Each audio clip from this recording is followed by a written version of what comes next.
శ్రీ గురుభ్యో నమ. శ్రీ మహాగణాధిపతయే నమ. ఇక మార్చి నెలలో మనము ఈ కన్యారాశి వారికి కనుక చూసినట్టయితే ఈ నెలలో వృత్తిలో, వ్యాపారంలో, ఉద్యోగంలో విజయం కలగడానికి ఆస్కారం ఉంది.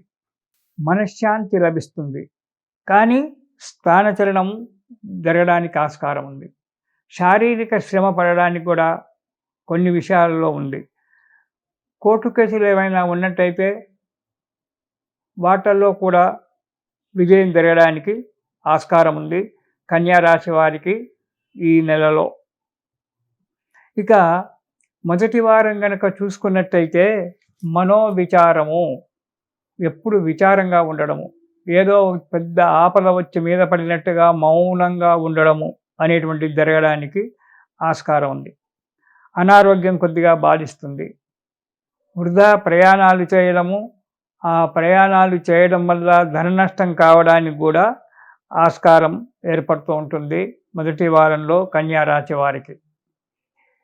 ఇక రెండవ వారం కనుక మనం చూసుకున్నట్టయితే ధనలాభము. ధనలాభం చెప్తున్నాను, గురువుగారు డబ్బు ఆకాశం నుంచి పైబడుతుందా అంటే కాదు.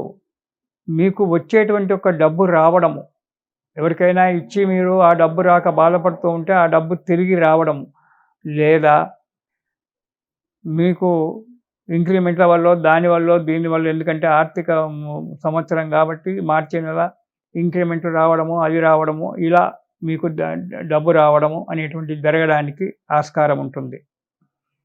గృహ నిర్మాణ యోగం, ఈ నెలలో మీకు గృహ నిర్మాణ యోగం ఉంది. గృహ నిర్మాణానికి ఆలోచనలు చేస్తారు. గృహం కట్టుకోవడమా లేదా కొనుక్కోవడమా అనేటువంటిది కూడా జరగడానికి యోగం ఉంది. ధర్మకార్యాలు చేయడము, ధర్మకార్యాలలో పాల్గొని ధర్మకార్యాలు చేస్తూ ఉండడం వల్ల సుఖ సంతోషాలతో జీవితం గడపడం అనేటువంటిది ఉంది. అంతేకాకుండా మీ ఇంట్లో శుభకార్యాలు చేయడము లేదా శుభకార్యాలలో పాల్గొనడము, ఉండడము, మనశ్శాంతిగా జీవించడం అనేటువంటి జరుగుతుంది రెండవ వారంలో. ఇక మూడవ వారానికి గనక మనం వచ్చినట్టయితే ధనధాన్య వృద్ధి. ఇటు డబ్బు పెరగడము, ధనలాభం కావడము, వ్యవసాయదారులకు ధాన్యం మంచిగా పండి ధాన్యం వృద్ధి కావడము అనేటువంటిది ఏర్పడుతుంది. బంధుమిత్రుల యొక్క కలయిక, నూతన బంధువుల యొక్క పరిచయం ఏర్పడము, నూతన వ్యక్తుల యొక్క పరిచయం ఏర్పడడం కూడా జరగడానికి ఆస్కారం ఉంది మార్చి నెల మూడవ వారంలో. గృహ నిర్మాణ యోచనలు చేయుట, గృహ నిర్మాణానికి పునాదులు వేయడం అనేటువంటి కూడా జరుగుతుంది. మానసిక ప్రశాంతత ఏర్పడుతుంది, కుటుంబ సౌఖ్యం ఏర్పడుతూ ఉంటుంది ఈ మూడవ వారంలో. దైవ దర్శనాలు చేసుకోవడము, పుణ్యనది స్నానాలు చేయడము అనేటువంటి కూడా జరగడానికి ఆస్కారం ఉంది. ఏమండి మొన్ననే కదా మా కుంభమేళ అయిపోయింది, పుణ్యస్నానాలు ఎక్కడ చేస్తామంటే, కుంభమేళ అయిపోయినా నదులు అలాగే ఉంటాయిగా. ఏదో కారణం వల్ల ఎక్కడో కాశీ, గయా, ప్రయాగాది ఇలాంటి యొక్క క్షేత్రాలకు ఏదో కార్యక్రమాలు వెళ్ళడము, మనకు దగ్గరలోనే కృష్ణానది, జీవనది, గోదావరి ఉంది. ఇలాంటి నదులలో స్నానం చేయడానికి, అంటే నదీ స్నానం పవిత్రమైనటువంటిది కాబట్టి ఆ నదీ స్నానాలు చేయడం అనేటువంటిది జరగడానికి కూడా ఆస్కారం ఉంది. దానివల్ల అక్కడ దగ్గర ఉన్నటువంటి ఒక ప్రముఖమైన ఒక దేవాలయాల యొక్క దర్శనం చేసుకోవడము, భగవత్కృపను పొందడము అనేటువంటి కూడా జరుగుతుంది మూడవ వారంలో ఈ కన్యారాశి వారికి. ఇక నాలుగవ వారం కనుక చూసినట్టయితే కొద్దిగా అనారోగ్యము. ఈ 2-3 వారాలలో అధిక ప్రయాణాలు చేయడము, దానివల్ల ఆరోగ్యం కొద్దిగా దెబ్బతినడం అనేటువంటిది జరుగుతూ ఉంటుంది. అయినప్పటికైనా ప్రయాణాలు తప్పవు, ప్రయాణాలు చేయవలసి వస్తుంది, అధిక ప్రయాణాలు చేయడం జరుగుతుంది. స్వల్ప లాభము, చేసేటువంటి యొక్క పనులలో అధికంగా లాభాలు మాత్రం చూడకుండా కొద్ది లాభాలతో మనశ్శాంతిగా కొద్దిగా మనశ్శాంతి పూర్తిగా చెడిపోయేదానికంటే కొద్దిగా మనశ్శాంతి అనేటువంటిది ఏర్పడడానికి కొద్ది లాభాలు మాత్రం కలుగుతూ ఉంటాయి. ధైర్యం కోల్పోవడం అనేటువంటిది జరుగుతుంది. ధైర్యాన్ని ఎప్పుడు కూడా కోల్పోవద్దు మానవుడు. శారీరక బలం కంటే మనోబలం గొప్పదైనటువంటిది.